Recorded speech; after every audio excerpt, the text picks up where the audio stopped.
Hey everyone! Today I'm going to show you some models that Bucky and I have been working on for the past few weeks. And this is for a project called We Are the Rangers. So We Are the Rangers is a project by United for Wildlife that aims to use Minecraft as a way of educating kids about endangered species and how important it is that we protect them from human-related activities such as poaching.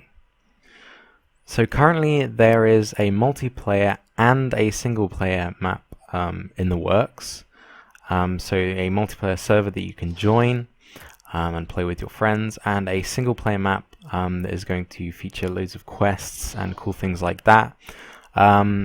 There's no sort of map available for download just yet, but if you go to wearetherangers.com, I'm pretty sure you can sign up for some sort of updates and they'll let you know when it's out.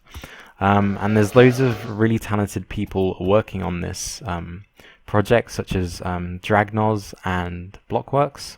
So it's definitely going to be an amazing map and server when it's out.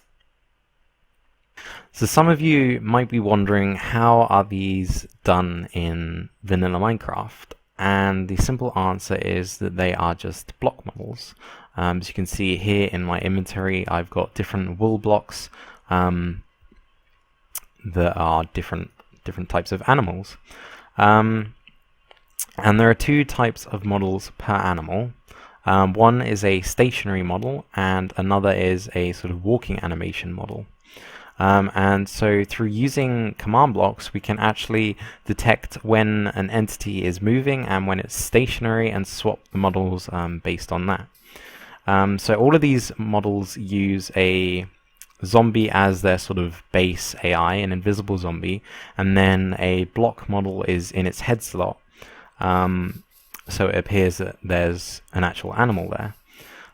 So if I go into here, we can see I have a scoreboard objective called isWalking, and that's constantly setting all entities of type zombie to have an isWalking score of 1.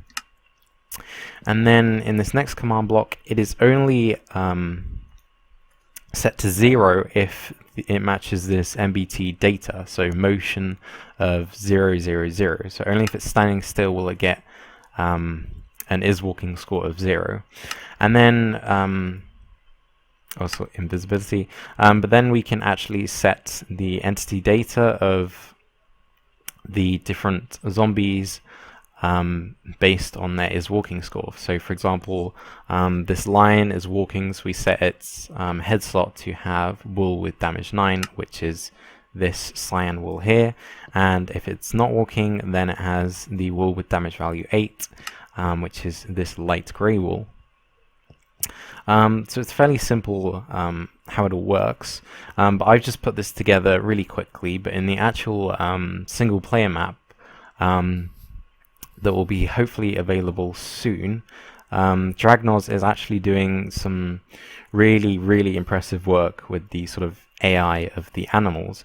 For example, I have the Pangolin model, which is this. He's actually got it so that when you go near the pangolin, it'll curl up into a sort of ball model,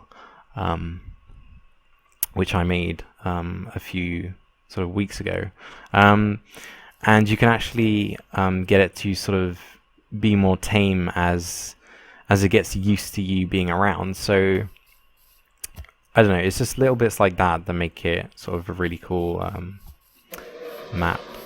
And so I can simply just spawn different animals in by right clicking with these zombie spawn eggs.